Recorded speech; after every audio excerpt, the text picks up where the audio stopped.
Girl, I'll be foolish if I don't let you indulge me. Your lips like poison.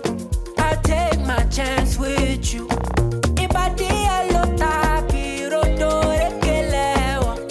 You're in denial. I'll show you I'm loyal. You want that bomb way down like tsunami or the would you hold me down in the corner? Waka waka when you enter Malija. Baby, corner. Will you give me sugar? Wahala. Macho Mona Lisa, Macho Mona Lisa, Macho Mona Lisa, Macho Mona Lisa, Macho Mona Lisa, Macho Mona Lisa, Macho Mona Lisa, Macho Mona Lisa.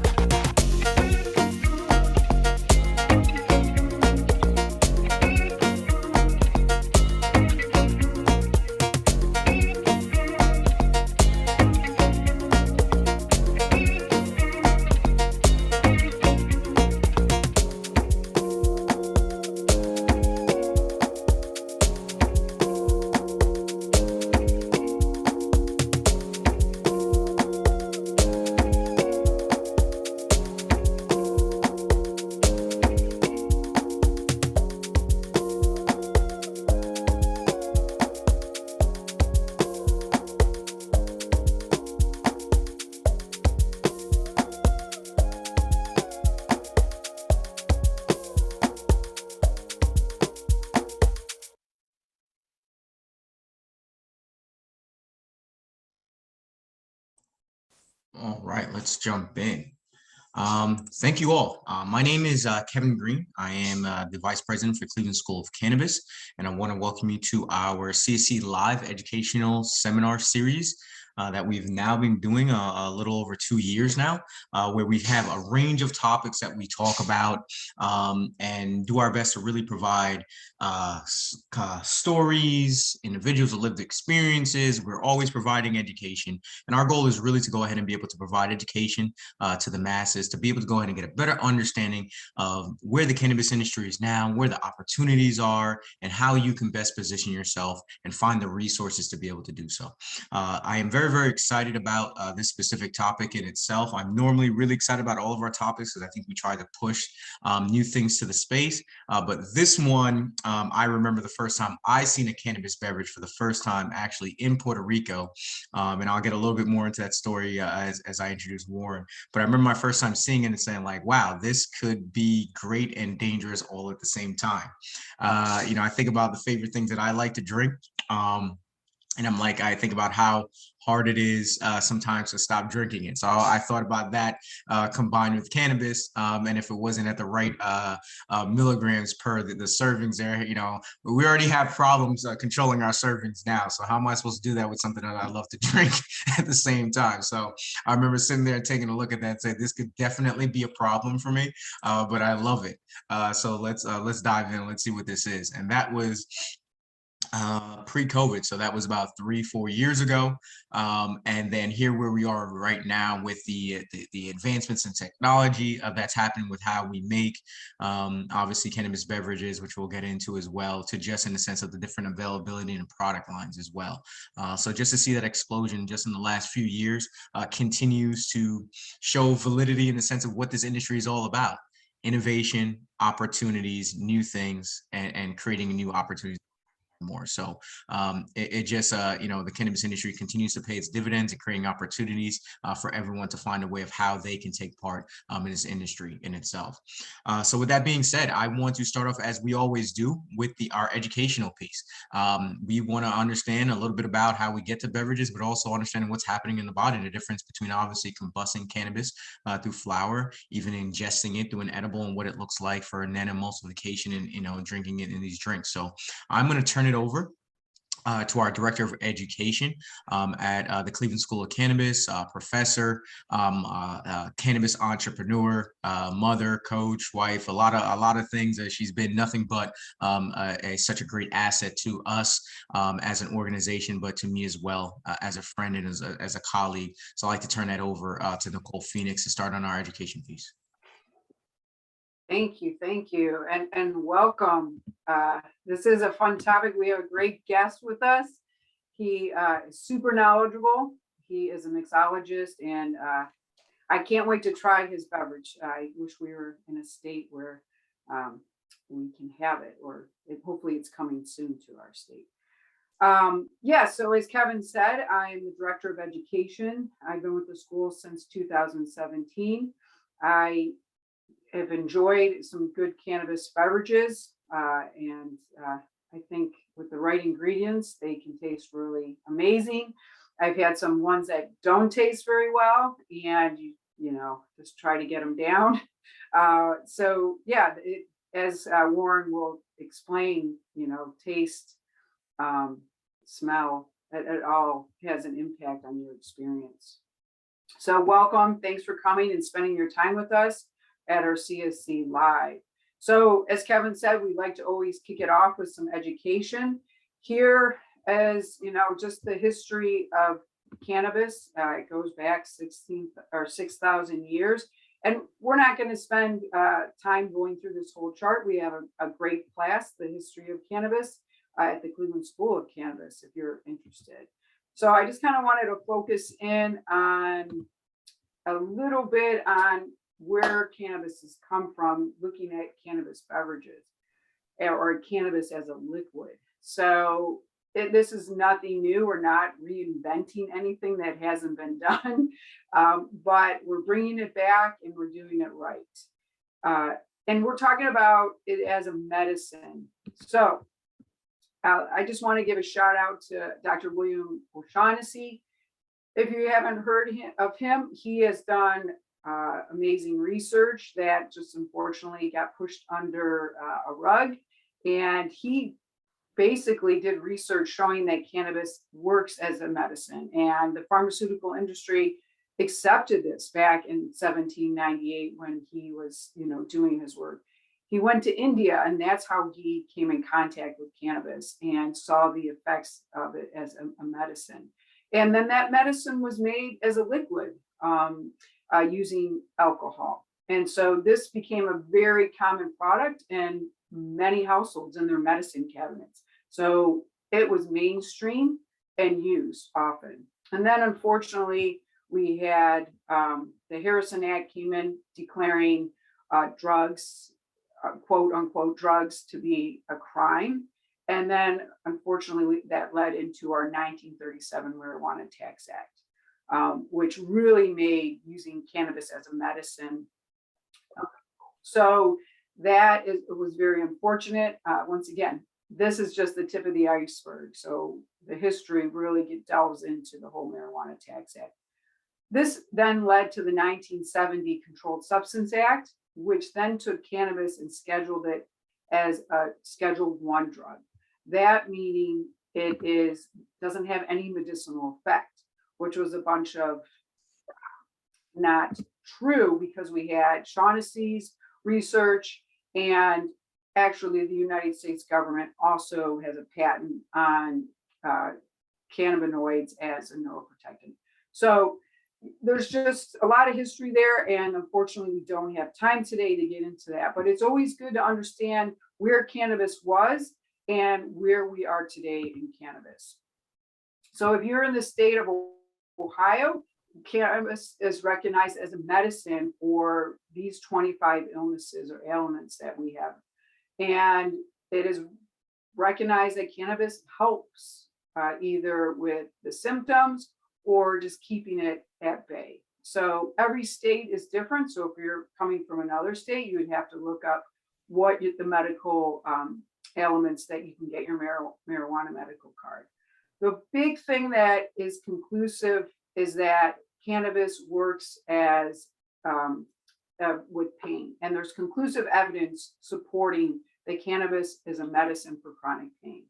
or severe intractable pain. So if you're not familiar with what your state offers or how you can get your medical card, I would recommend going to your control board state.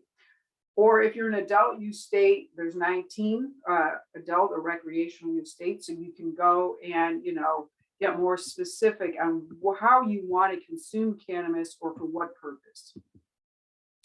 Today, we're just going to focus in on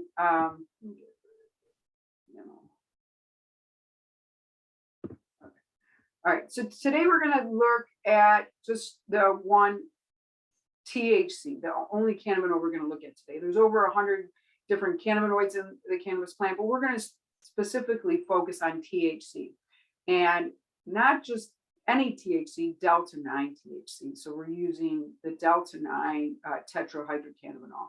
And this is the psychoactive component of the plant. This was discovered or isolated in 1964 by Dr. Raphael Mechoulam in Israel. And this is the part of the plant that causes the cannabis high. However, that's not the only thing, it's the only effect on your body. It is an anti-inflammatory, so it's calming down that inflammation in your body, which is really important. It's an analgesic. As I said before, it has been conclusive that cannabis or delta-9 THC helps alleviate pain or minimize pain. It's a neuroprotectant, meaning it's protecting your neurons or your nerve cells, which is really important because the nerve cells are doing all the communicating in your body. So to get your muscles to move, to talk, to retrieve messages and verbalize. It also helps with your intraocular pressure with, if you have glaucoma, it reduces spasticity as well as your muscle tension. So if you're highly stressed and your muscles tense up, okay? And a lot of times people use delta-9 THC to relax the body, to take it out of that fight or flight mode, which is really important because our body doesn't need to always stay in that state. It's really bad. It's this high level of stress and releases the cortisol, which is our stress hormone, which is bad. We don't want high levels of stress in our body. So we can use that for cannabis or for a way to relax our body. Talking a little bit more about the global market, the food and beverage is going to be, I'm just getting rid of that control. It's here. It's growing like crazy. It's global, and all the continents. Cannabis, food and beverages are just skyrocketing. And so you can see some of the major players on the right. And there's so many different products. I mean, if you look just at bakery products, you have your bagels, your cupcakes, just your cakes, your pies, everything. Then you have chocolate, all the different chocolate bars. We see these a lot in the industry. Different cereals, candy, beverages. Think of all the beverages out there. I mean, think of all the big soda companies with all the different types, flavors. And then even your ice creams, we have a zillion flavors. And so many other products that are going to be, if not already, infused with cannabis. Olive oils. I mean, just you think of it, it can be done, and it is being done. And once, there's interstate, where we can be shipping, it's going to really open up this huge market. So just to show you, this industry is here, it's staying, it's going to grow. We love consuming food and we love consuming beverages. So it's not going anywhere. It's just going to keep, growing and growing and growing and getting more creative. And that brings us to cannabis ingestibles. And so we're going to find these in beverages and explers, which is just a sweetened hydroalcoholic liquid form, or water and alcohol mixed together. And as I said before, this is nothing new. This was a medicine that this is how they made it. And it worked really well. Probably didn't taste great. They added cherry syrup to it. There was what we call the Brompton cocktail, which was a medicine for 70 years at the Royal Brompton Hospital in England. And they used it for 70 years, which it contained cocaine, morphine, cannabis, chloroform, and cherry syrup. And it was used for 70 years for pain. And the reason why they got rid of it was because opioids came in and replaced it. Because it's hard to dose it properly. Anyways, moving on. I really think it's important understanding our consumption methods. So there's different ways to consume, and how you consume affects the way that you are going to get that THC, okay? So inhalation is the most common way we think of, either smoking it if you're in a state where you're allowed to smoke, or vaporizing it. And that onset's really quick because it gets into your bloodstream. And then once it's in your bloodstream, that's how it circulates through the body. So only a small amount is going to get into your digestive system, where it's metabolized into this metabolite called 11-hydroxy-THC. And that's just a different form of THC, but it's going to react differently with the receptors. Once again, this is tip of the iceberg. There's so much more to understand about this, but it's really important to look at it from this perspective. When we're looking at onset, it's very fast. It's 3 to 10 minutes. Duration is going to be relatively short, approximately 60 to 80 minutes. And then the strength, you're going to get that really strong psychoactive. But it's a little less. And so this is where people get confused with edibles and a liquid. So there are different ways of consuming. Oftentimes they're put in the same category, but they're going to act differently. So an edible, we're chewing it and eating it in our mouth, and it gets into our stomach. And that's where we have this, what we call first pass metabolism. So it's going to go through our digestive system, and we're going to lose a large portion of that. And so the amount you would have to consume is a little bit more. And then we're also going to have a large percentage get changed to 11-hydroxy THC. So this is going to delay our onset because it's got to go through our digestive system, and it takes longer. But it's going to last longer because of this 11-hydroxy THC now that we have. And it's going to have a stronger and a different effect. So edibles versus smoking or vaporizing is going to be completely different. And some people have a preference. I'd rather personally ingest versus smoking or vaporizing. Two different experiences. Then we get into our sublingual or our melting edibles, which would be our beverages that we're going to talk about. And since here it is, it's going to enter quickly into our bloodstream. Okay, so you can feel the effect in approximately 10 to 20 minutes. And with alcohol combined, alcohol helps it get absorbed quicker in that mucous membrane. Okay, so just understanding the difference between how we're consuming. Another term that's really important to understand is applications. And this just refers to the process, how you choose to incorporate your cannabis into your recipe. So you can add it to your flour, you can infuse it into your butter, your oils, alcohol, glycerin, and a wide variety of other ones. But today we're going to talk about how the cannabis beverage works and what to look for. And so first of all, the flavor notes. So how does it smell? So Warren's going to talk about terpenes because I didn't put it in this presentation, but just the nose and how it smells. The palate, how does it taste? And then that finish. So when we talk about finish, oftentimes we'll eat a cannabis edible or have a cannabis drink. And at first in the palate, it tastes, oh, this is really good. And then all of a sudden you swallow it and there's that aftertaste that is awful. So this is those three things that you really look for in a cannabis beverage. Also the effectiveness. So what are you trying to gain from the beverage? And, are you getting that effect that you're looking for? Price, with any cannabis purchase, we're always looking at price, getting the most for your dollar, and then dosing consistency. And this is what we'll get into. It says every sip have the same dose, or every milliliter of that drink give you the same, is loaded the same. So once again, we don't have time to delve into all of this, but we're going to touch on how this happens. Okay, so this is just another chart that I had, so I thought I'd throw it in just to give you always looking at these three components. Onset, so how quickly will it work or how long will it work? The duration and the bioavailability.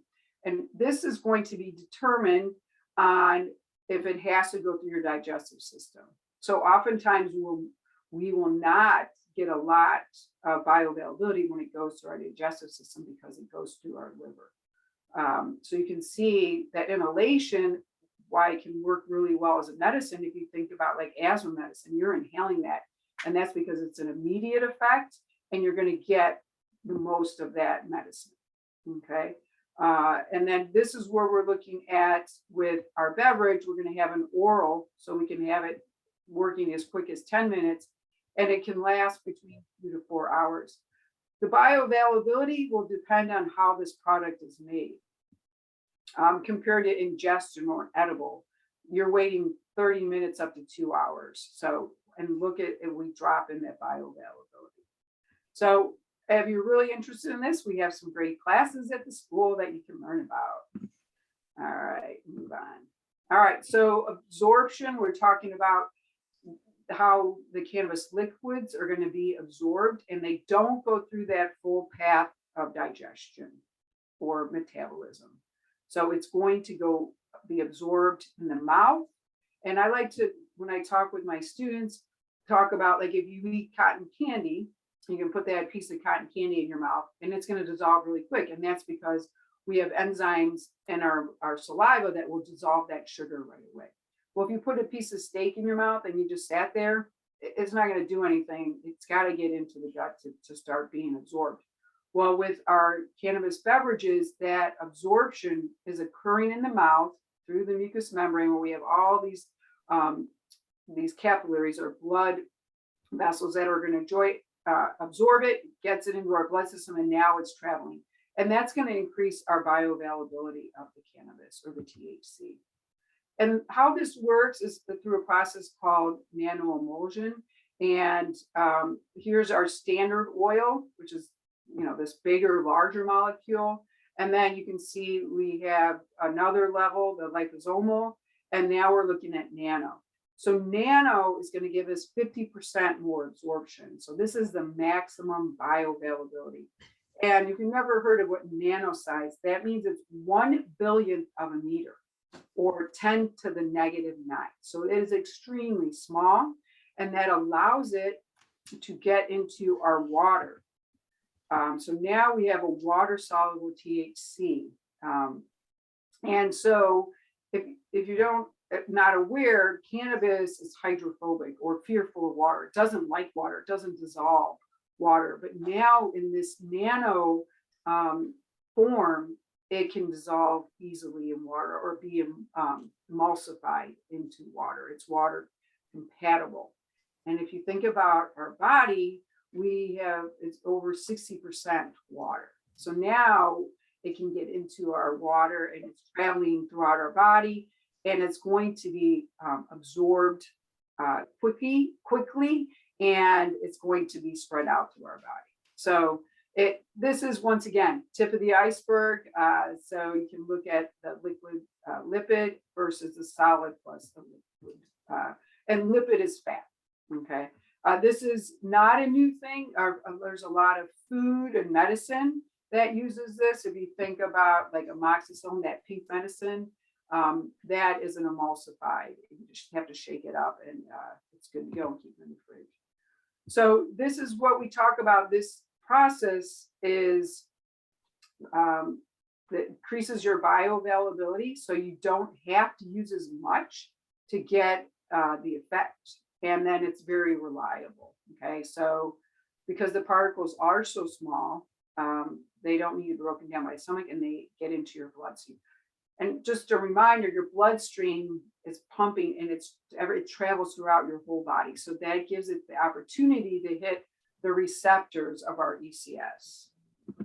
All right. So understanding our metabolism or potency, Remember that the raw plant has THCA and CBDA. These are our acid precursors, and we have to change them into THC and CBD by decarboxylating. So when we look at THCA and CBDA, they're non-euphoric. Still, these are cannabinoids that have medicinal value, huge anti-inflammatories. So we're going to decarboxylate it, meaning we're taking off that carbolic acid group. And this is just a real quick temperatures at 220, 250, and then CBDs at a different temperature at both at different times.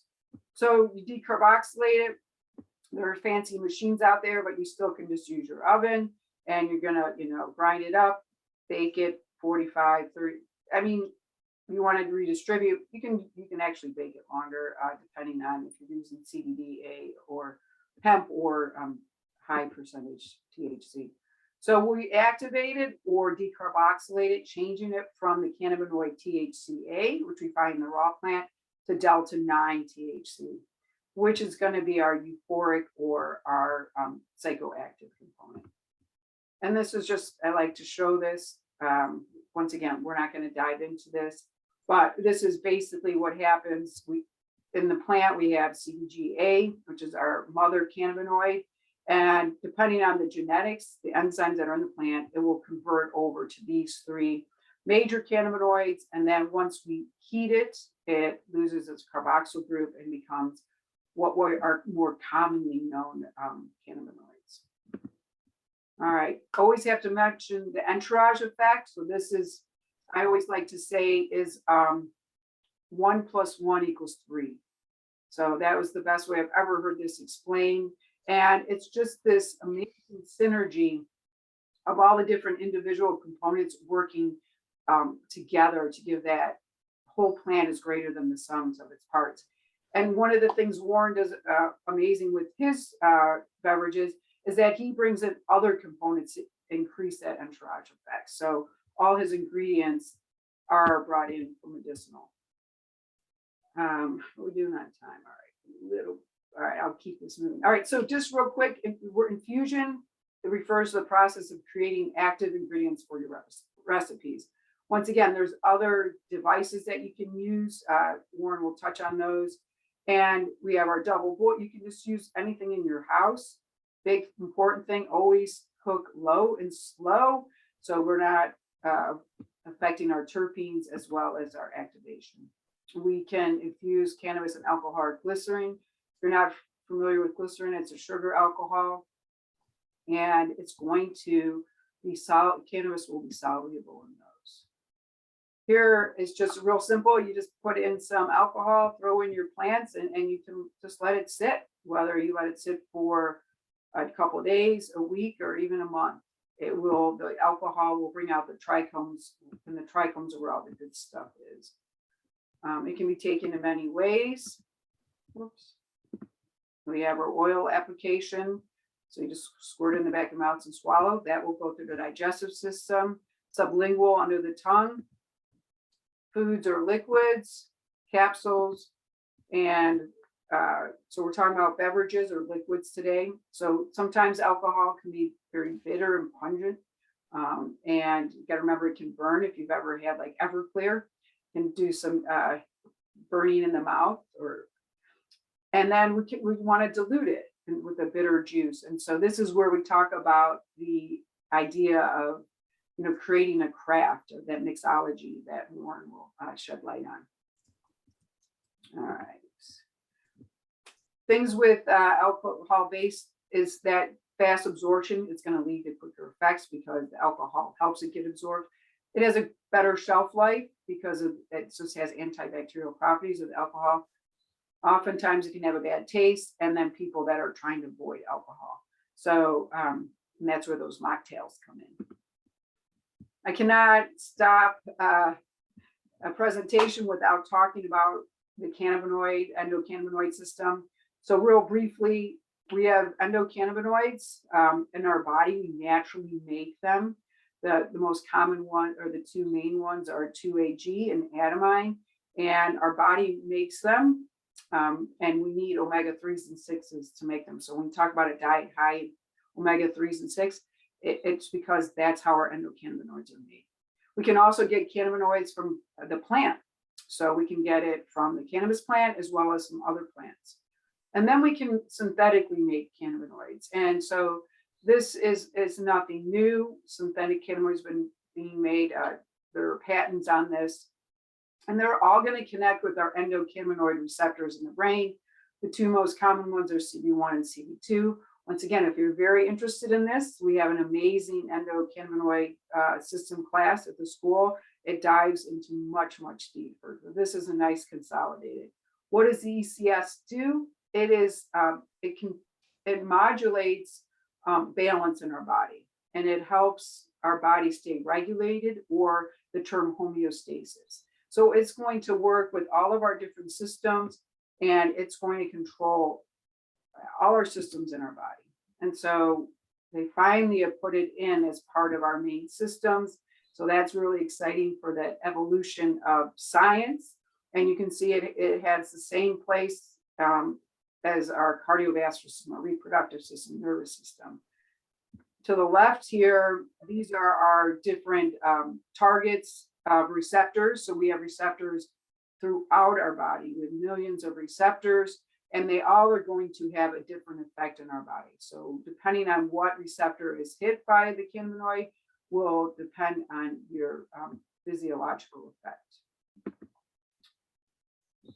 Notes on flavoring, combining. So Warren can really give this topic much more credence. So we're looking at flavors and fragrance, and then using different terpenes and bringing it all together to matching your profile. In his book, Cannabis Cocktails, Mocktails, and Tonics, he gives great recommendations of different cannabis cultivars to use when you are cooking or making a drink. And so it's really important. Remember, cannabis has a strong flavor, and you have to pair it with the right ingredients to really bring out the right flavors and taste. And I will end with a quote that I took from his book. And I think the best part of enjoying a great meal or a craft cocktail is being able to appreciate the quality and balance of its ingredients. So Warren's going to shed light on all this. And here's his book, Cannabis Cocktails, Mocktails, and Tonics. It's a great book. I would recommend it to anyone out there that's interested. Awesome. All right, and then here's his awesome can. All right, I'm done. I appreciate you so much, Nicole. Thank you so much for that. What I would really love to do is, we always have a little bit of Q&A. So I know some individuals put some questions in that and things of that sort, but I'd love to give an opportunity for a quick minute Q&A on that segment, and then we will transition into Warren, our official guest for the day. So let me see here. Okay, so I'm looking to infuse CBD into cocktails at my bar. Very interested in infusing a water-soluble nano-emulsification powder. Any recommendations for wholesale on that, Nicole? For someone that would want to infuse that into drinks and cocktails on site, I'm guessing while they're actually making the drinks. Yeah, so there is nano powder that you can buy. I know it's in the hemp world. Oh, you are looking for speed. Yeah, CBD. I know a company that sells it. Chagrin Valley Hemp Company has vetted some of the best material, and so they sell nano CBD nano powder. So you literally it melts really nicely in hemp seed oil. So you just gotta get the right temperature. It depends on what you want to infuse it. And then you would need a sonication machine. Great. So those are out there. I can throw the website in there in a second. I should know by heart. So Nicole's being the utmost professional she always is. Chagrin Family Hemp is her company as well. It says she's a entrepreneur as much as many other things. So please, Nicole, please drop that link in there for Michaela. I'd love for you to be able to connect, and if any information as well, to be able to connect to get more information on that. So it's actually a hemp processing facility. So, we use that product, and then we wholesale it as well. So Yeah. Unfortunately, because of the, the high THC market, you would have to have a processing license to do it in the medical market. But yeah. Any other questions, please throw in the chat. If you want to raise your hand as well, I can go and unmute you, due to keep us and making sure we keep everything great and moving forward in our process. We do manually unmute everyone in this process in the Q&A. As we continue to go, and especially as Warren, we transition over to Warren, please go ahead and put your questions in the chat. We will have a 10-minute Q&A at the end of that segment as well for Warren, which I'm sure there'll be a lot of questions. So please, do you offer a cocktail class? So currently right now, we don't offer cocktail class at CSC.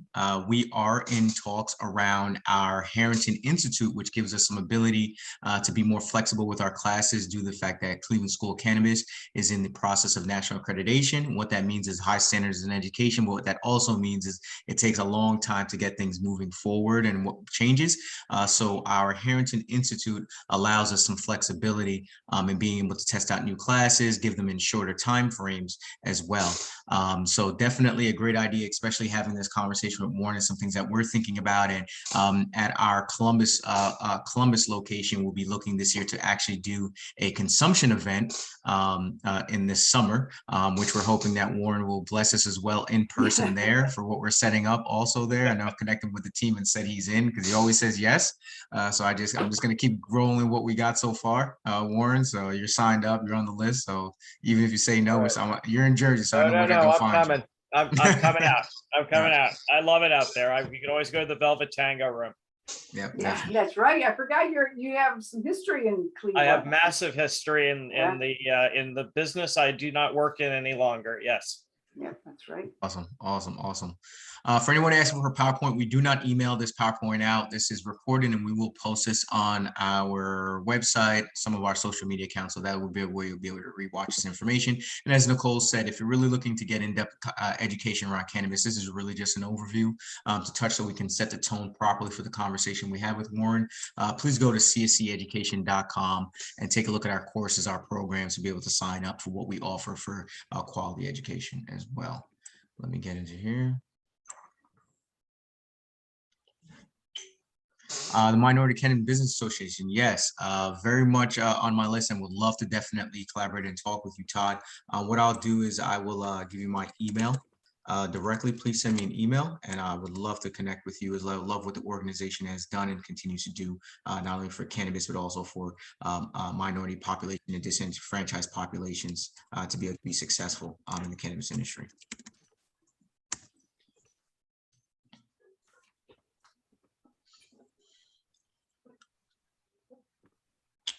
So I don't see any other questions, but please go ahead and keep tossing them in the chat. That's what it's there for. Kind of logs it.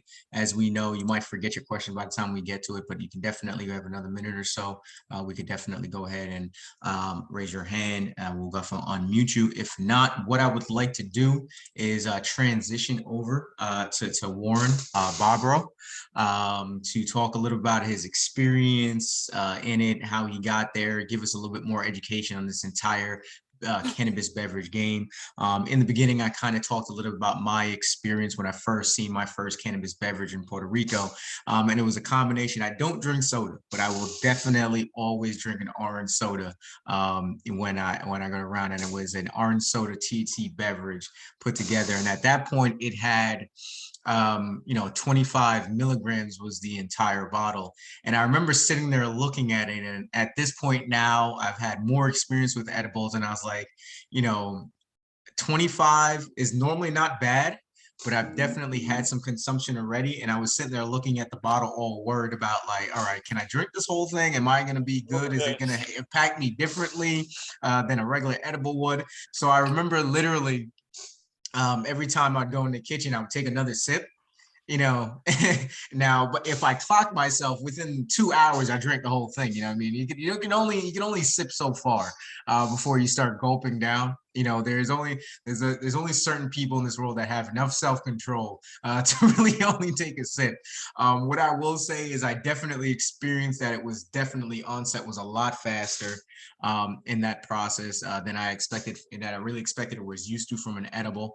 But it really overall, it was a joy. It was a more, I think, more joyful experience, you know, actually drinking it in itself. Not only it fed my my once in every, you know, maybe 3 times a year that I actually consume any type of soda need 100%, and you know, it added the cannabis in there.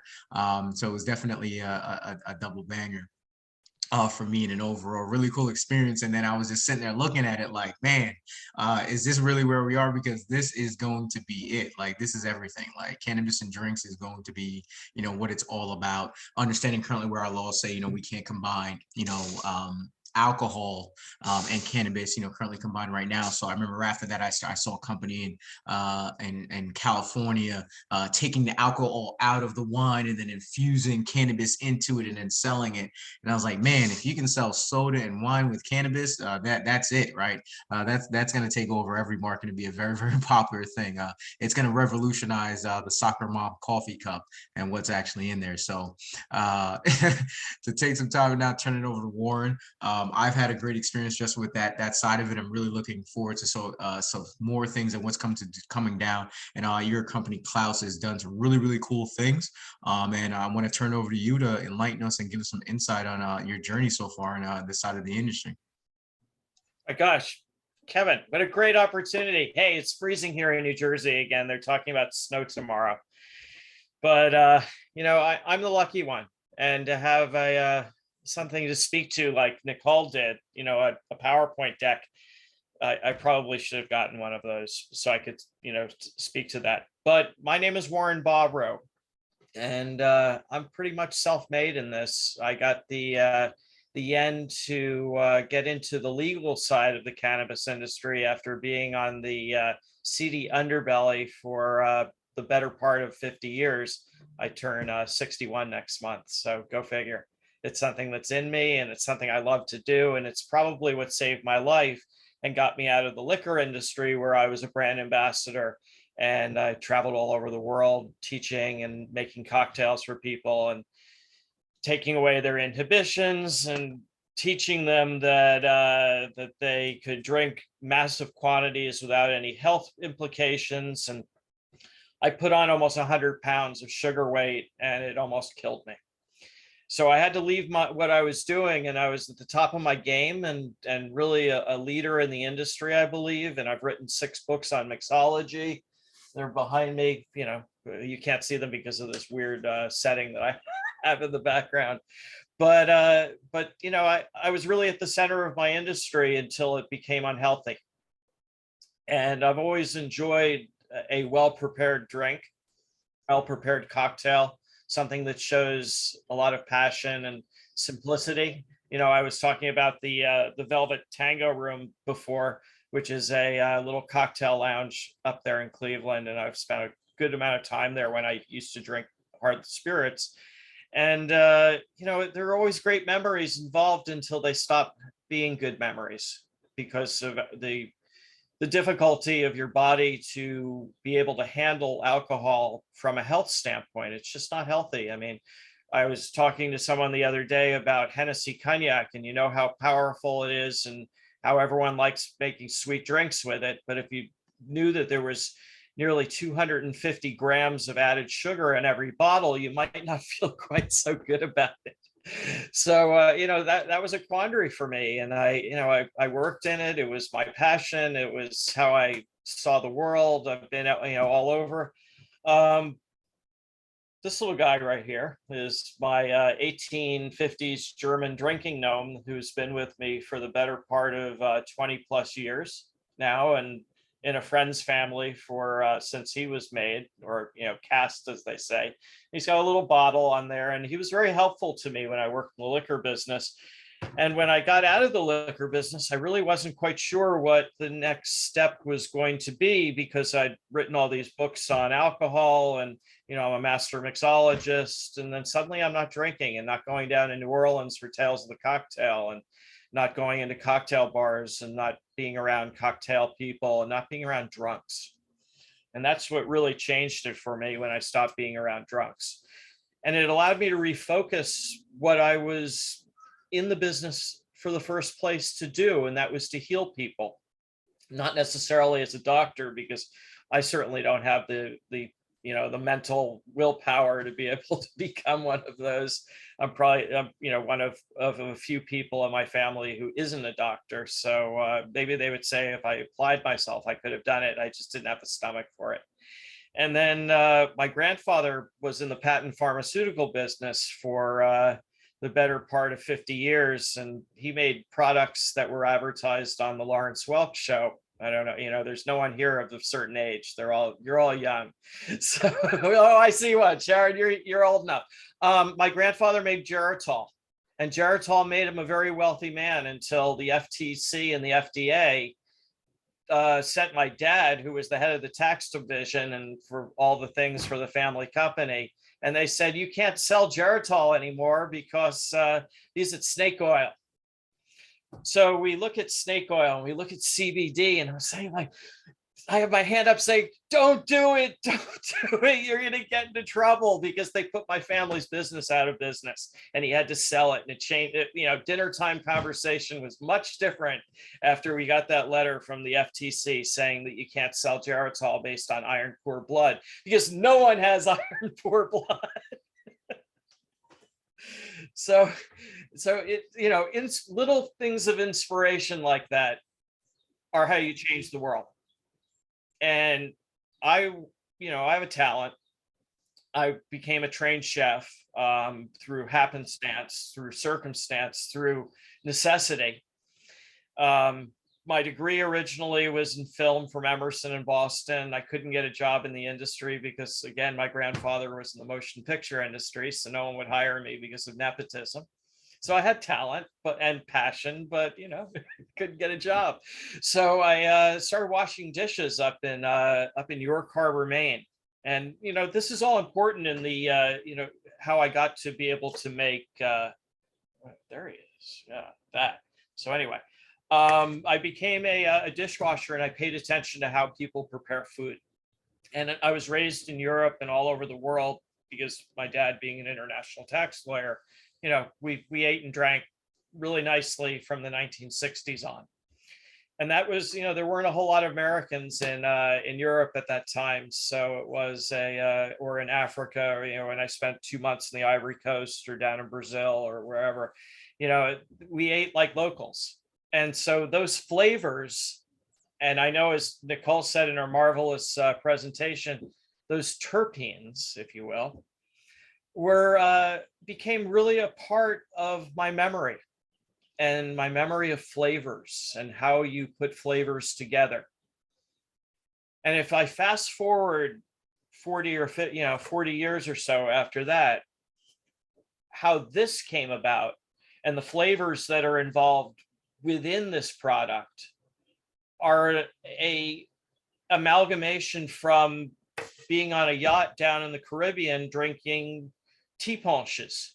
And what a tea punch is, it's Martinique rum, which is rum agricole. It's made from freshly crushed sugar cane. It's not from molasses. They don't do much to it except for a light filtration. I love putting THC in it. It's fabulous stuff. And you take it with fresh lime juice and cane sugar syrup and no ice. And that's the national drink of Martinique. That's something that you drink and you lose your mind. I mean, there are no problems in life. And that's, probably why I don't drink anymore. But the point being that that's the flavor profile of what I chose for Klaus. And we're going to dig a little deeper into how I did it and why I did it. But I think what's so important about this is a tea punch without any alcohol. So the ingredients that I used are very simple. And because I have a vast background in the mixology business, from starting as a bar back and working my way up, cutting ice and making fresh juices every day, I love flavor. And I'm really, really interested in extracting that flavor and putting that flavor into your mouth and saying, this is something you're really familiar with, but I'm helping you taste it in a new way. And that new way is through simplicity. So a lot of American cooking and cooking around the world has become what I call garbage pail cooking, where you open up the refrigerator and there's 18 ingredients in there and they're all going bad. And you're saying, what the hell am I going to do with all this stuff? I don't want to throw it out. So people put it all together and they say it's a cherry sauce on a bourbon baked smoked pork chop with remoulade and mustard. And it's like, there's no simplicity in there. If you have great ingredients, they should be simply prepared with love. Now, I have to tell you, I grew up on a farm in Morristown, New Jersey. The family who took care of my family were from Georgia, and I cook like an old black lady. And they told me so down in Charleston when I went down to Martha Lou's kitchen in Charleston, and I said I wanted a job working with her because I was a trained chef by then, but you can't say I was a chef. I just want to say I was a cook. And I went to see Martha Lou, and I said, I heard you're American treasure, the world leader of soul food cooking in the world. And I just want to sit in your kitchen and watch what you do. And she said, boy, you don't know what you're talking about. And it inspired me because the flavors of the South and the flavors of the Caribbean are woven into Klaus. What I did here is I used the Pickett's extra hot and spicy ginger syrup from Denver, which is a Jamaican, Great Britain style spicy ginger beer syrup. And I used the Le Verger Boiron French lime puree out of these little tiny Caribbean limes, which are very similar to the key lime, but this is it's even more intense. And then I use a dollop of rice vinegar, but not mirin. Mirin is a rice vinegar that has a lot of added sugar and spices. And this is just vinegar made from fermented rice. So it has a very unique flavor, a very Pacific Rim flavor, a flavor that, you want to come back, you want to have another one because it's so thirst quenching. But that's not what made Klaus so perfect. I mean, it's a great drink, probably the best you've ever had. People tell me that all the time. They say your drinks, ruin me for my bartender. And I'm like, yeah, wait until you try my drink with cannabis in it. What Klaus is 10 milligrams of this product that, we were talking about nanotechnology, comes from a company called Vertosa. And what Vertosa does is they work in dreams. And you have a dream about a flavor that you've tasted in cannabis, a terpene that excited you, a strain that is craft. We wanted to put something in, there's so many cannabis beverages on the market that don't taste or smell like cannabis. They say they have cannabis in them. It's on the label. I'm supposed to believe that. But this actually, after a couple sips, and this can has been open for a little while, but I can stick my nose inside of it like I would be smelling wine, like I'd be smelling bourbon or doing tasting notes. And I smell Hippie Crasher. I smell a perfectly cured cannabis bud of Hippie Crasher that I've just cracked open underneath my nose and breathed it in, along with that fabulous extra hot and spicy ginger syrup, because you can really taste it and you can smell it, you can taste it. Those limes that are puckered, they make your lips pucker, and they just transport you to the Caribbean. And then the smell of the cannabis and the effect of the cannabis, because what Hippie Crasher is, it's what they call, I'm no expert, but they call it an indica leaning hybrid. To me, when I've drunk the drink and I've enjoyed the drink, what it's done for me is it gives me a conversive ability. I'm a nerd. I get scared in front of groups of people. No, I love talking to groups of people. But the point being is, when you're working in a Zoom atmosphere, I'm not looking in people's eyes like you, Sharon. And I want to cook for you someday. I'm coming out west. I'm coming to Cleveland. I'll have that chance, right? I hope so. Anyway, so back to Klaus. What Klaus is a little bit of, because my company is in California, because that's where it's legal. I can't do this in New Jersey. It's illegal. So what Klaus is a California-based company, and we're going to go big time. You know, we're the little guy because I work with an incredible group of people. Evan, Ben, John, Masako. I mean, they all do what I can't do. And what I can do is make the best drink that you've ever tasted. So why did I do this? Well, the reason why I did it is personal. It's very personal, but I'm going to share it with you right now because it brought me to where I am today, certainly through the experience, but it also gives me a certain amount of credibility that only someone who's been through what I've been through would understand. Back in the Bloomberg administration in New York City, I was working in banking because I owed my dad and grandfather a sum of money, which from going into business and falling out of business after Hurricane Hugo, I was living in Charleston, and Hurricane Hugo put me out of business, but I still owed all the money. So it took me 20 years to pay it back, and I worked in a bank. So, you know, you had to kind of make your way in life. And I was having dinner with some friends in New York City, and I smelled some weed smoke waft in through the front door. And of course, you know, I was never a real big drinker until I worked in the liquor industry. So it was always social, and I never really liked getting drunk. I mean, that's not my thing. It's not the feeling that I enjoy. So even when I was working as a professional, you know, liquor person, still, I didn't like getting drunk. So, you know, I'd much rather smoke cannabis, and I'm always known to have cannabis with me because I'd much rather smoke a joint or even one of these little, mini things, which I love because I'm, you know, a small guy, and it's only me. So, you know, something like this is perfect size for me. Anyway, I smelled, you know, weed smoke, and I went outside to investigate. And I guess the week before I was in Vancouver, British Columbia, and I smuggled back, I brought back some BC Bud, which is really famous stuff. And it smells really distinctive. And only someone who knows Canadian cannabis would say, man, that's BC Bud. Where'd you get that? The police smelled it 2 blocks away, and they followed their nose right to me, and they arrested me, and they threw me in Rikers Island for 48 hours, and it changed my life. And I was okay. I wasn't attacked because one of the brothers, which I will always say because I believe it truly in my heart that I attract good people, not bad people. And he came up to me, he said, "What are you here for?" And I said, "I got caught smoking a joint in the street." And they said, "Don't worry, we'll make sure you're okay and you won't die tonight. Because if you had touched a child, you'd be dead by now." And that's pretty much the law of the land in a place like Rikers Island. So cannabis is a good thing, and it saved my life in many, many different ways. I have glaucoma.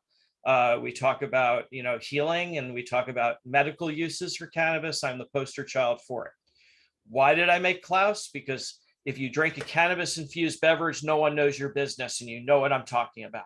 When you smoke a joint in the street, everyone has a preconceived notion of who you are, what you're doing, and how you got there, and what you're going to be in life. My late father would tell me every single chance that he had in life that I was going to be a failure, that I would never accomplish anything because I smoked weed, and it only led to heroin because my stepbrothers were all junkies and he had to represent them. And they would always say, "Well, we started because we smoked cannabis, so of course we were going to use heroin." And I was saying, that's such a cop-out. It's such a cop-out, and it closes off, you know, it was a different time. It was, you know, the 80s, the 90s, you know, people were still afraid of this stuff. They're still afraid of this stuff now, but at least we have an opportunity to do better. And that's why I built Klaus. And I built Klaus. And I say build because putting together a cannabis infused beverage is not like saying, you know, oh, I saw that, you know, someone else is doing it on the market, and I'm going to buy this bagel recipe and transform it into a cannabis recipe or whatever. And it's not something you can buy. It has to be something you can feel, and there has to be a story behind it, and there has to be, you know, a passion that goes along with it. And I think that's so important. That's absolutely essential. And you can't just have a recipe. You have to have something that tastes good, but it also has to be healthy because, well, let's go back to Geritol. I mean, it didn't do anything, but at least it didn't not do anything. The Meserol, this drink is named for a guy named Mez Mesro, who was Louis Armstrong and Sidney Bechet's friend, and he brought 4,000 pounds of Mexican weed up and sold it in Harlem and in Chicago during the jazz era. And a well-rolled cannabis cigarette was known as a Meserol. If you asked for a joint or a reefer and a cop heard you, they'd probably arrest you, even though weed wasn't illegal yet. But still, it was just the point. You were black, you were smoking weed, you were listening to jazz music, you had to be thrown in jail. So Mez was a white guy. When he was arrested for cannabis, he put on the arrest warrant that he was a Negro because he didn't identify with whites. Because even though he was Jewish, he identified with people who knew how to live life and live life with a smile and struggle. And it just goes on and on why I would want to have Mez's name and his, and his joint, a Meserol memorized and put on, memorialized and put on this drink. Because, not only is the drink named for the gnome, but it's also named for Mez. So, you don't just start in the cannabis business by doing nothing. And there is a lot of experimentation. And when I wrote, my book, Cannabis Cocktails, Mocktails, and Tonics, it has 75 drinks in here. And as I remember, when I wrote the book back in 2016, I overdosed myself on a daily basis because, I didn't know how to do the science. Nicole was talking about double boilers. I was, in the book, we were doing sous vide. We were boiling water to do decarbs in plastic bags, hanging around in a in a container of water. And I wanted to touch on the most important thing when you're doing infusions on the stove is not using a gas stove, because alcoholic infusions, if you're using alcohol, it's extremely volatile. And you could be that person who blows the building up. So don't do that. I bought an electric hot plate and I really recommend it. I think it's a much better idea. And then you don't worry about that stuff. Some of the recipes that I created for my book, Cannabis Cocktails, were things like cannabis cream or milk. And you could take those products and they're going to go pretty quickly. So you don't have to worry about shelf life much. And, as long as you put it in the refrigerator, it's okay. And they're easy to do, and you can spoon some beautiful condensed milk that's infused with THC over your iced coffee, for instance. Let's see, I've got one in here which everyone sees and they go absolutely crazy over. It's the Vietnamese iced coffee with THC infused condensed milk. I love Vietnamese cooking, and I love going to a Vietnamese restaurant with a little container of condensed milk that has like 250 milligrams of THC in it. And then I say, I just want the coffee, and they want to bring the milk over to the table and pour it in. And they're like, no, I brought my own. So, these are the things that you can do. And I also, I truly recommend not decarbing in the oven, because your oven fluctuates in temperature as much as 40 to 50 degrees, and you'll get flawed decarbs. I do recommend using the technology that's available from Chanel Lindsay, who's a friend of mine in Boston. She makes a product called the Ardent, and it's a self-contained microprocessor controlled vessel that can handle up to several ounces of cannabis at one time. I know that there are commercial applications for the decarbing of cannabis, and I'm not going to go into the science right now of what it means to decarb, but I just want you to know that if you're using your oven or using your toaster oven and you're getting bad decarbs, that's why. So I had to learn by doing. And I also, we used to do, microwave decarbs, which are really funny, like 3-second blasts in the microwave. And you can do it at like 50% power, but if you do it 100% power, all you're left with is a really bad smell in your microwave forever. And, when I wrote the book, Cannabis Cocktails, I was living in an apartment building with a lot of elderly people who would go there to, it was like God's waiting room. It really was. And it was sad because it was a wonderful apartment, old fashioned apartment building with just a lot of very quiet elderly women who lived there for the remainder of their lives. And when I started decarbing out of my oven, they were like, "Oh, were you baking something? Can we come over and taste what you're baking?" And I said like, "Well, no, I'm not baking." "Oh, it smells so good." When you have a great recipe and you're able to take that great recipe and make something really special out of it and share it with others with great technology and fast onsets and just really incredible ways of getting people to smile a little more in their life and maybe frown a little bit less. It's tough times right now, and it's not always convenient to smoke a joint if you live in an apartment building. Your neighbors probably don't like the smell if they're older, or even if they're younger, they wouldn't like cigarettes either. So, I try to be very considerate of that. And now that live in a house still, I don't want people to know my business, even though New Jersey is legal and they're talking about recreational sales opening up next week. And it's like, I'm still looking over my shoulder after having been arrested. I was never charged. I do have to say that. One marvelous thing about the New York City correctional system is they can hold you for 48 hours without charge. So there you have it. But it was an experience that created this drink, because to be able to make a cannabis infused beverage, it has to have a story behind it. And so we've discussed the story of Mez. We've discussed the story of Klaus, and we also discussed the story about how Warren will not get arrested smoking weed in New York City anymore.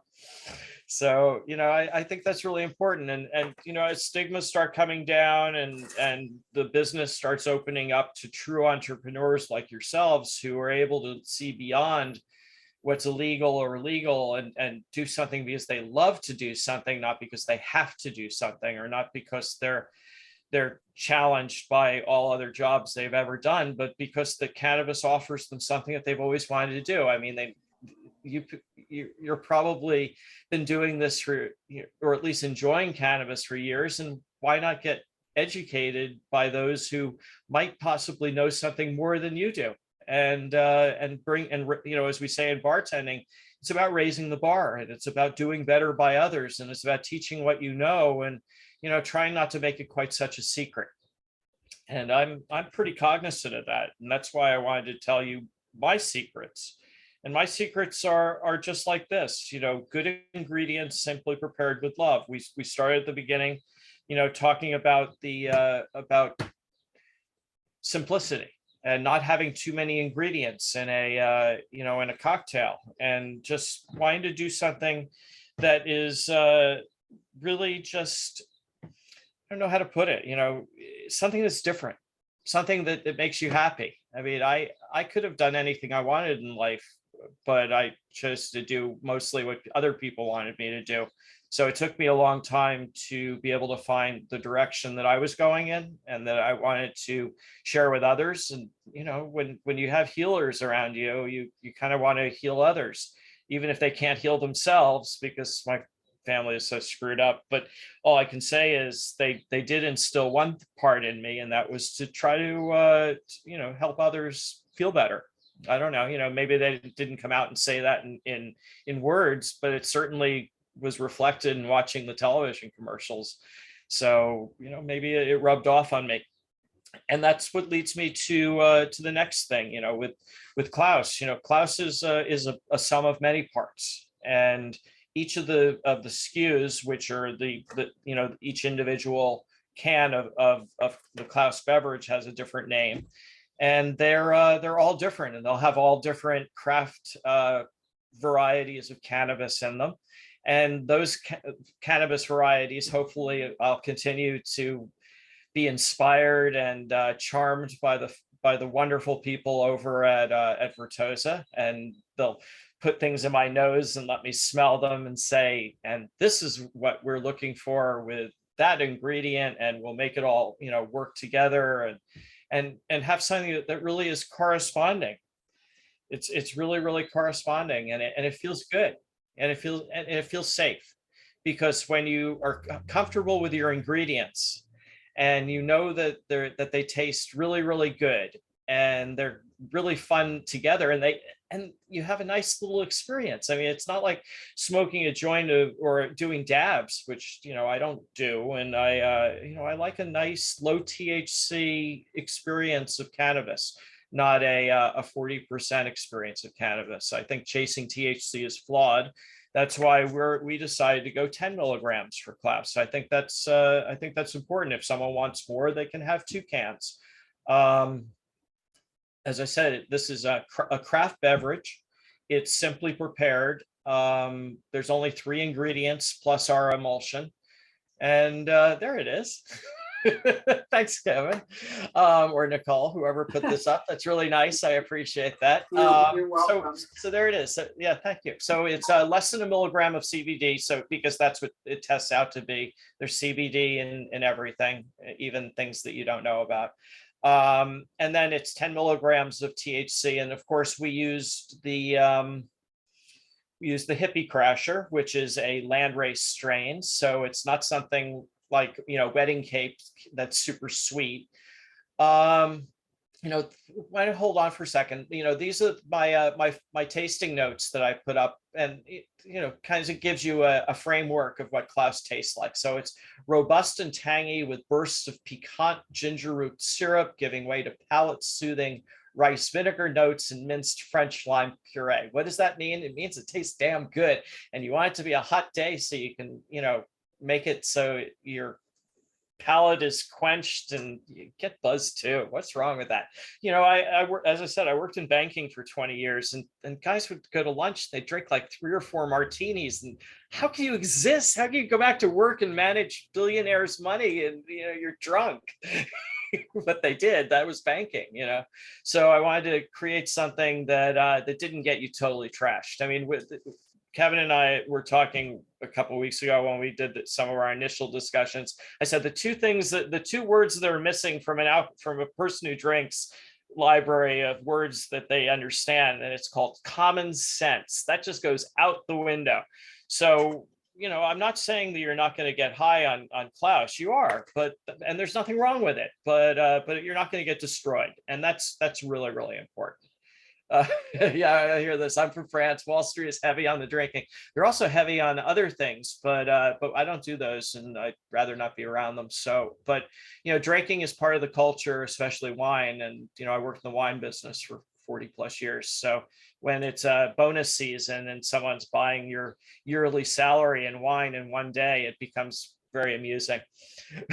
But, that's life. There will always be people who are successful. And that's why we wanted to create Klaus, because Klaus is for someone who's successful. It's not an inexpensive product. In the store, it's probably about $12 a can for 8 ounces. I think it contains probably 2 cocktails, if you will. So Klaus is a nice experience, and it allows you to have an interesting time and really enjoy yourself without getting yourself into too much trouble. And the ingredients that I use in my book are all simply gotten, and they're fun. I mean, we're going into summer season. The other day here in New Jersey, it was like, I think it was yesterday, it was like 90 degrees or something. So I wanted to drink like this, which is the Hoochie Coochie Man, and it's a mango lassi with about 200 milligrams of THC in it, and it's the easiest drink to make. I mean, this is you have everything in your house. If you have an Indian grocery store in your neighborhood, or a good grocer where you can get mango puree in a can, you can make this any day of the week. So it's 4 ounces of mango puree, 4 ounces of Greek style yogurt. That's the sweet stuff. It's smooth.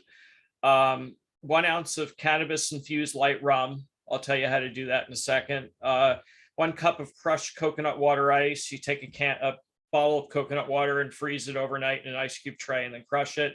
And then Creole style bitters, because my family was originally from New Orleans, so it's all about Creole, and that adds that joie de vivre, that spice of life. So how do you infuse cannabis into rum? Well, there's a bunch of ways you can do it. I mean, the first thing that I do when I'm doing basic home infusions is I get a mason jar. It's the easiest thing in the world. Decarb your cannabis, stuff it into your mason jar and top it with your favorite rum, close it up, throw it in the closet for a year, 6 months, 8 months, strain the weed out, and then make cocktails with it. That's the easy way. It's not that flavorful, although if you have a really nice rum from like Martinique, it's fun because the rum has enough natural flavor and it's not too sweet. Unfortunately, many rums that you drink are caramel colored. They're also, they add a lot of extra sugar. I don't believe in manipulated rum. This little machine that I have right here, let's see if I can get a good picture of it. This is the Levo. This thing made me famous. I mean, this is the machine that I take maple syrup and I make stony pancakes with THC infused maple syrup with this beautiful machine. It's not inexpensive, a Levo, they're a couple $100, but it decarbs as well as infuses. You can, well, it's closed up, but you can use about a cup of liquid. You can infuse a cup of liquid. I don't recommend doing alcohol in this, although I have infused Belgian Creek Lambecs cherry flavored ales, which work really nicely. It's a very interesting task to do what I do, because I love to look at alternative means for having fun with ingredients that are at our disposal at all times. So that's why the Levo is great, because it decarbs as well as infuses, and you don't have to worry about messing anything up. And that's really important because cannabis is not cheap, and around here in New Jersey it'll cost you $400 or $500 an ounce. You don't want to burn your cannabis in the toaster oven or in your stove, and then once it's burned up, there's really nothing you can do with it. So you have to be good to not make mistakes the first time. In my book, I talk about the magical butter machine, and that was the state of the art when I wrote the book. But now I think the Levo is pretty much up there with what's going on and what I would recommend using, because I use it, and I have 2 of them, and they're incredible. They're workhorses. You look at the comments and people, and they're saying that they've only had problems with them. I'm like, what are you talking about? I've only had good things to say about it. I can do lots of really interesting infusions. You could use them for doing topicals. I know that people use the Levo machines for doing coconut oil and infusions for skin, for your skin and muscular system, and it's really a nice machine, and it works really, really, really well. But the point being that I really want to stress is it's not about technology, and it's not about doing things the fast way. I come from this concept that we call slow food, and it's doing things as they did it 400 years ago with modern ingredients, but not rushing. If you have the time, take it and do it the old-fashioned way. I mean, that's how I learned how to cook soul food, because it wasn't just taking ingredients that you knew were from the farm and slapping it together. It came from your hands. The feeling, the warmth, the love, the passion that you have for your craft is in your hands. And that's so important. And it translates so beautifully to cannabis, because a cannabis infused beverage is one of the most wonderful things in the world. I appeared on the television show Viceland Live, and they were shooting it in New York City. And I went into Brooklyn and made a punch, because they asked for a punch, and they said we wanted a CBD THC punch that we could feel. So I'd like to see some smiles, because I destroyed them on live TV. It was memorable. It was absolutely memorable to, I didn't mean to do it, but it did happen that way. So let's see if I can find it here. Here it is. And that's who messed you up. Not to call him out, but it's call out culture, and I'm gonna call him out. He's the one who messed you up. call the bartender? Yeah. No, Warren. Make some noise for Warren. A mixologist. I'm seeing some laughing. I'm hoping there's some laughing because it was fun for me. The phone call I got later wasn't so fun, but they'll never forget me. And it was as an experience in life, it taught me that each of the drinks that they had probably had about I'd say 100 milligrams in each one. So there are drinks out there in the California market that far exceed that level of getting getting stoned. This drink was intoxicating, though. It did have bourbon in it. At that time, I was still making real cannabis cocktails with alcohol in them. It's wildly disrespectful of people. I have to admit that. One of the lessons that I've learned in life is that just because you can do something and can handle it, not everyone else can. So when I destroyed them on live TV, I truly am sorry for that. And I'm sure they'll never forget me. But it wasn't meant as something to hurt anyone. What it was meant to do is to show that there's a very fine line between intoxication and destruction, and I crossed that line. So I just want to stress: be careful. And when you buy my book, and I'm hoping that you do, and go to Amazon and try, please, or your local bookstore, or Barnes and Noble, or Indigo if you're in Canada, or whatever. I tried very hard to do this without help. I didn't have the benefit of a wealthy family, even though I grew up that way, but they got rid of me very quickly at 18 and never talked to me again. So the idea for me to be a success is very important in my heart, because I know that I have a talent, and the idea is to share that and to try, you can't keep things bottled up inside of you forever, and you have to let that out and try to share that experience. So the experience that I'm trying to share with you today is: do things simply.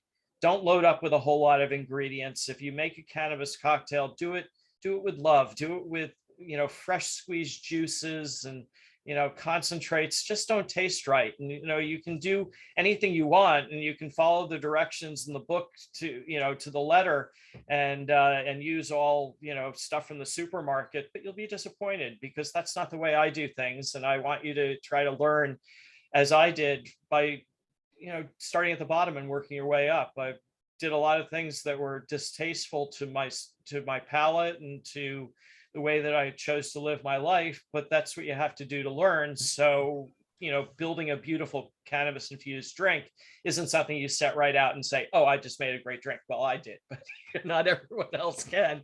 And the idea that I try to, share by writing cannabis cocktails was that if you had things that bothered you, if you were, a cancer patient, or, terrible pain, I'm giving you the instructions of how to help you.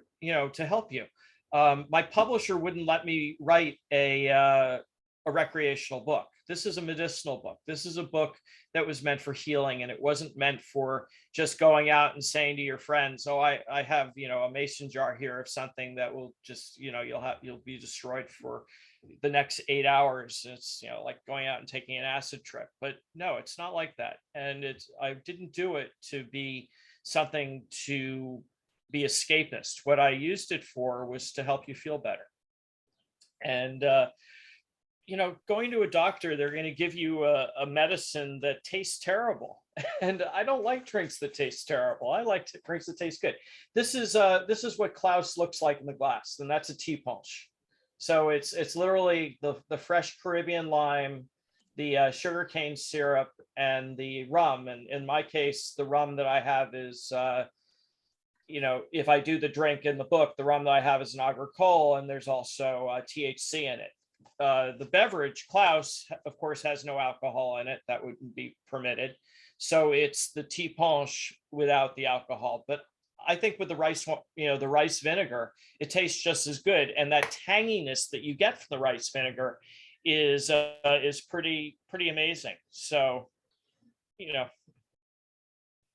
it's just a good thing. It's just a really good thing. I'm really, really, really lucky. I'm really, really lucky to be able to share my passion. I'm really, really lucky to be able to to do this thing that made me, a little bit famous, and of course, to have clouds. He did it all. He's the one.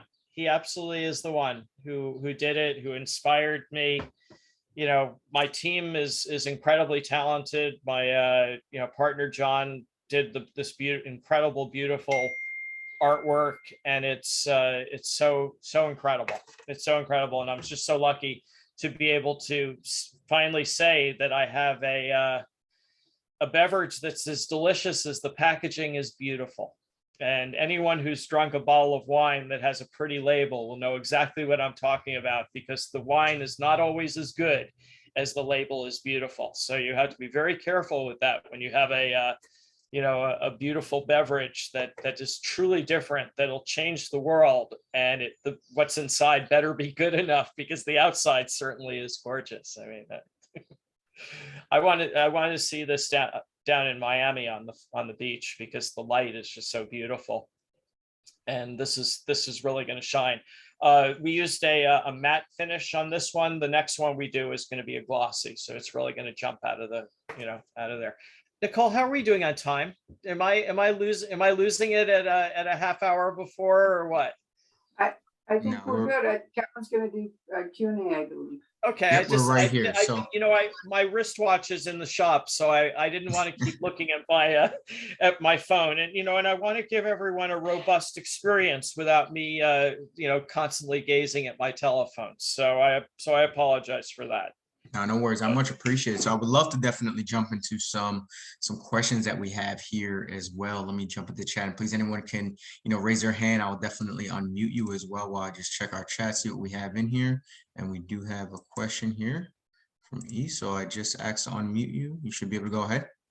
Hi, thank you for this experience, because I made a rum drink, and I'm trying to I had it as a mocktail drink, because I'm not a heavy drinker, which makes Right.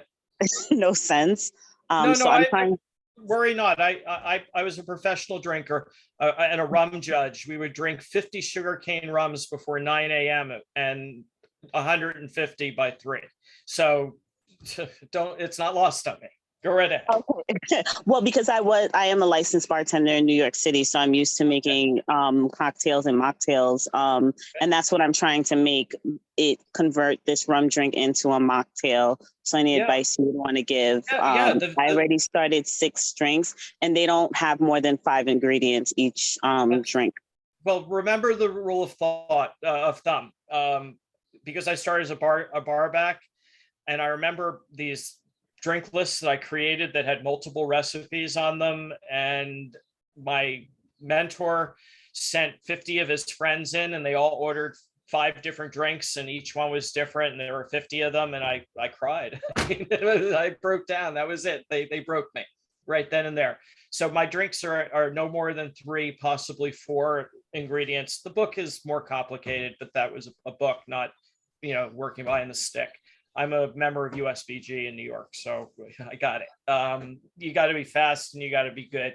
But the best thing you can do to take away rum is what I did. I used a bit of that rice vinegar. It tastes just like agricole in a drink. And if you know what Martinique rum tastes like, or rum that's made from freshly crushed sugar cane as opposed to molasses, it has a certain floral quality to it.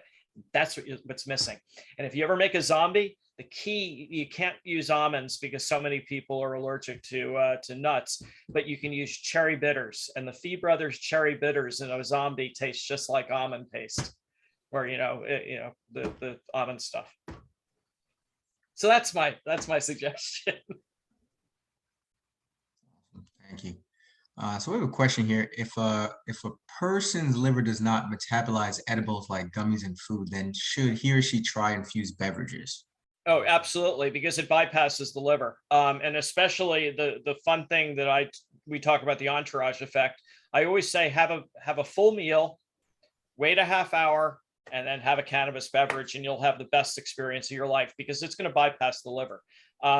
It goes right into your gut, and these things hit in like 5 minutes. It's nanotechnology. It's incredibly tiny particles of cannabis.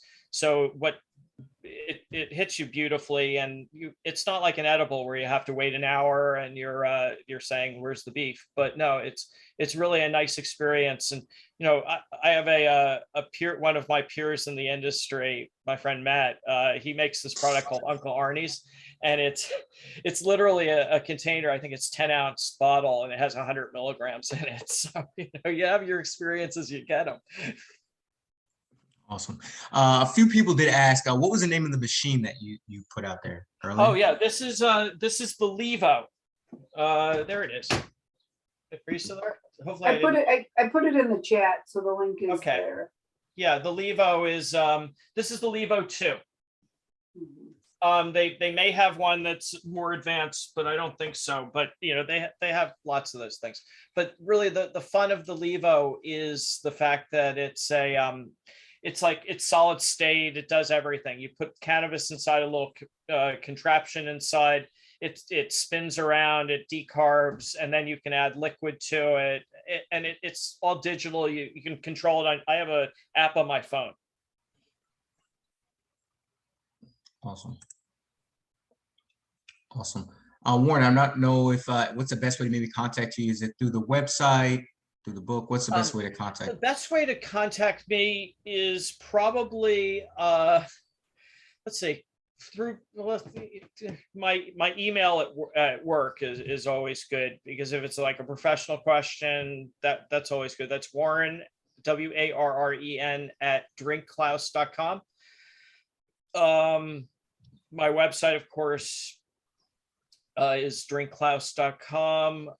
We have a general question thing. If someone is in California and they want to stock it, it would be retail or at drinkklaus.com or info@drinkklaus.com. I'm easily gotten in touch with. I'm on Instagram for my name, which is Warren Bobrow. Take a look at the Klaus Instagram site. It's a great bit of work by John, my partner. He does a gorgeous job on it, and it's always fresh, and he's really talented. We're a sum of our parts, and as I said, my partners, Evan and Ben and everyone they do something that I can't do. So I could learn it, certainly, but my talent is flavor, and my talent is speaking to people and teaching, and you're supposed to do what you love in life, and that's what I do. So there you have it. 100%. I appreciate you. Warren, if you want to go ahead and just type your email in the chat for us, that would be great as I wrap things up here.